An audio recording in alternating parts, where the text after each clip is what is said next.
Hi, I'm Deborah Lippmann. I'm a manicurist and I've been working on photo shoots, fashion shows, and with celebrities for the last 30 years. Today, I want to talk about cutting your cuticles. Don't. Please don't.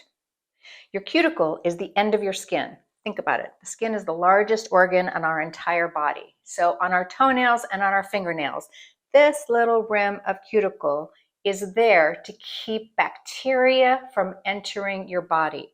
So if you take that cuticle nipper with that we like to take and go all the way around, what you're doing is opening up your system for, first of all, imagine if you cause a little blood, not good, infection. What you want to do is take a cuticle remover once a week, apply it to your cuticle all the way around, anywhere the skin meets the nail.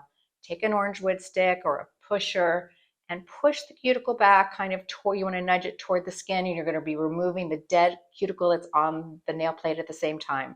Then you take that cuticle nipper and you just go in and you check and see, is there a piece of skin that's still hanging up? If there is, you take that nipper, you point it at that piece of skin, you really eyeball it, and you close the nipper and reopen the nipper right in the same spot, lift the nipper away, and see if you've gotten all of the skin that's hanging.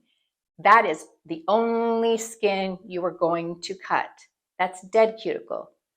The rest of it is alive, and we want to keep it there and protecting our bodies. If you have any questions, please comment below.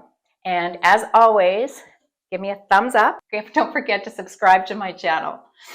There's a link below to my website, and sign up for a free PDF on how to give yourself the perfect at-home manicure. See you soon.